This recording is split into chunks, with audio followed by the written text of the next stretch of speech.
It's not such a problem. In fact, it's good for you and me. साथियों शुरू करें। राहुल जी आपको संबोधित करेंगे, उसके बाद में 3-4 सवाल लेंगे। आधे घंटे या 35 मिनट का समय है हमारे पास, तो मैं राहुल जी से गुजारिश करूंगा कि अब शुरुआत करें। धन्यवाद जयराम जी। कल प्रधानमंत्री जी ने पार्लियामेंट में 2 घंटे, शायद 2 घंटे 13 मिनट भाषण किया। उसमें अंत में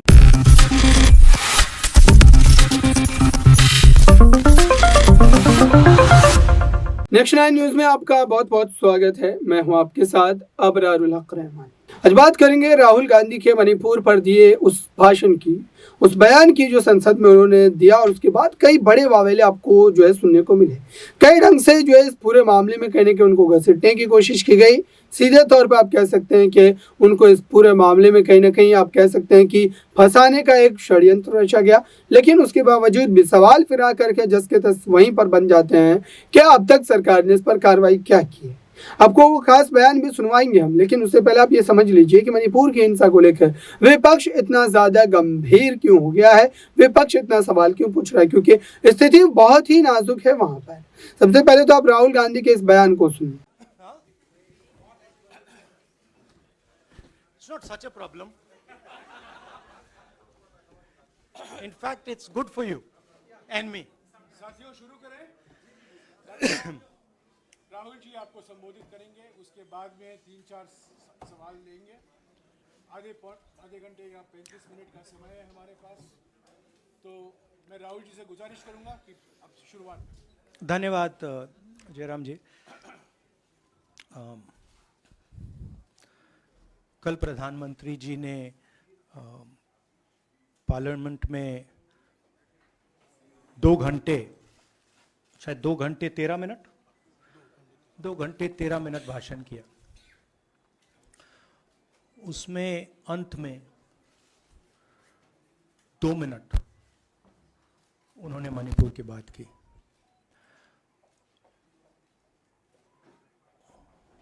मणिपुर में महीनों से आग लगी हुई है, लोग मारे जा रहे हैं, बलात्कार हो रहा है, बच्चों को मारा जा रहा है। और अगर आपने देखा होगा कल, तो प्रधानमंत्री हंस हंस के बोल रहे थे, मुस्कुरा रहे थे, जोक्स क्रैक कर रहे थे, हंस रहे थे। ये उनको शोभा नहीं देता है। हिंदुस्तान का प्रधानमंत्री, अगर इस देश में हिंसा हो रही है, दर्द हो रहा है, हिंदुस्तान के प्रधानमंत्री को 2 घंटे मजाक नहीं उड़ाना चाहिए। विषय कांग्रेस नहीं था, विषय मैं नहीं था, विषय मणिपुर है। मणिपुर में क्या हो रहा है और उसको एकदम क्यों नहीं रोका जा रहा है, ये विषय है। मैं आपको अपना एक्सपीरियंस देता हूं, जो मैंने शायद अभी तक बोला नहीं, शायद पहले बोल देना था। मैं अब तकरीबन 19 साल से राजनीति में हूं, और मैं हर स्टेट में गया हूं। बाढ़ आए, तूफान आए, सुनामी आई थी, हिंसा होती है, हम जाते हैं। 19 साल के एक्सपीरियंस में जो मैंने मणिपुर में देखा और सुना, वो मैंने कभी पहले नहीं सुना था। मैंने पार्लियामेंट में बोला कि प्रधानमंत्री जी ने, अमित शाह जी ने भारत माता की हत्या की है, मणिपुर में भारत को खत्म कर दिया है। मैंने ऐसे नहीं बोला था, ये खोखले शब्द नहीं है। मैं आपको समझाता हूं मैंने ये बात बोली क्यों। जब हम मणिपुर पहुंचे, हम लैंड किए, हमें मणिपुर में दौरा करना था। जब हम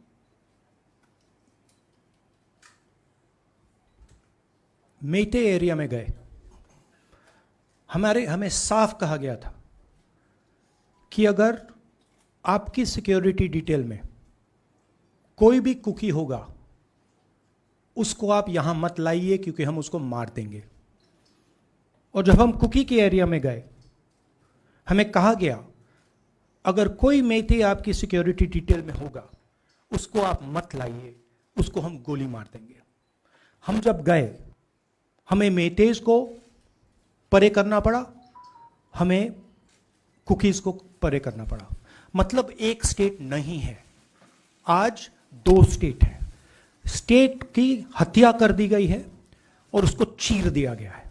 इसलिए मैंने बोला हिंदुस्तान की हत्या मणिपुर में बीजेपी ने कर दी है। और जब मैंने कल प्रधानमंत्री को देखा हंसते हुए, मजाक उड़ाते हुए, मैं समझ नहीं पा रहा था कि हिंदुस्तान का प्रधानमंत्री इस प्रकार से कैसे बोल सकता है। प्रधानमंत्री को यह पता नहीं लग रहा है कि हमारे देश में क्या हो रहा है। छोड़िए, नहीं जाना चाहते हैं, उसके भी कारण है, शायद मैं बता नहीं सकता हूं आपको, उसके कारण है। मगर अगर जा नहीं सकते हैं तो मणिपुर के बारे में बोले तो हिंदुस्तान की आर्मी, आप सब जानते हो, सेना को आप जानते हो, जो मणिपुर में हो रहा है, हिंदुस्तान की सेना उसको 2 दिन में रोक सकती है। 3 दिन नहीं लगेंगे। अगर हिंदुस्तान की आर्मी को कहा गया कि यह तमाशा बंद करो, 2 दिन में यह तमाशा, ड्रामा बंद हो जाएगा। प्रधानमंत्री मणिपुर को जलाना चाहते हैं, आग बुझाना नहीं चाहते हैं। यह है सच्चाई। अब आप अपने सवाल पूछिए। Would you like me to say it in English? I watched the Prime Minister of India yesterday speaking for 2 hours, laughing, joking, लगाing naras in the parliament. The Prime Minister would say one line and the entire BJP would shout another nara. You know, the Prime Minister seems to have forgotten that the state of Manipur is on fire and has been on fire for 4 months. Women and children are dying over there. People are being murdered. Women are being molested, are being raped. And the Prime Minister of India is sitting in the middle of the parliament shamelessly, laughing. This is not about Rahul Gandhi. This is not about the Congress party. This is not about the opposition. This is about India. It's about our country. A state has been decimated. It has been destroyed. It does not exist anymore. And it has happened because of the politics of the BJP. Divide and rule and burn. That is why in my speech I said, Bharat Mata has been murdered in Manipur. It's very interesting. For the first time, the words Bharat Mata have been expunged from the parliament. It's an insult to those words. Whatever I said that is wrong. I have said Bharat Mata, which is an idea, which is the idea of India, where everybody lives peacefully, harmoniously, with affection, has been killed in Manipur. It's a fact. So, the word itself now cannot be spoken by the people of India. We cannot say Bharat Mata in parliament.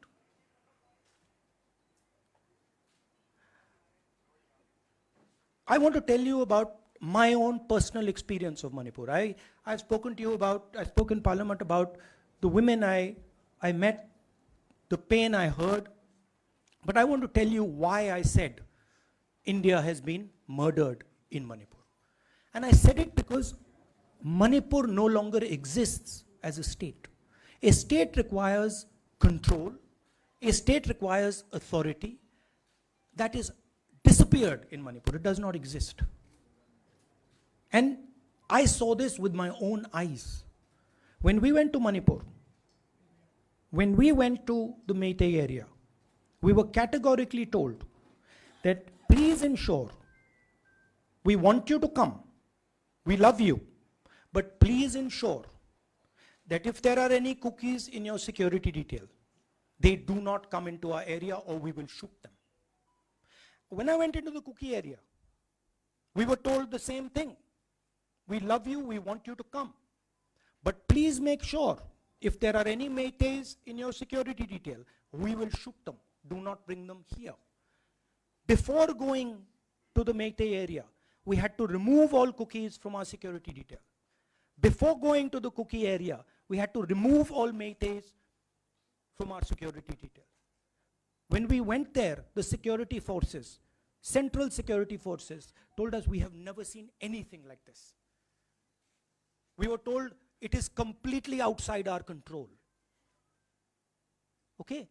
That is why I said Manipur has been murdered by the BJP, and the idea of India has been murdered by the BJP in Manipur.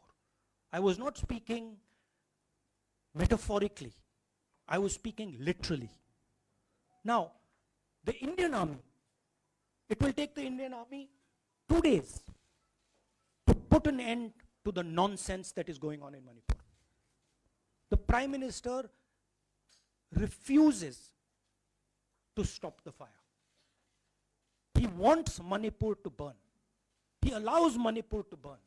Because if he did want it to stop, there are tools in the hands of the Indian government that can stop it immediately. I know.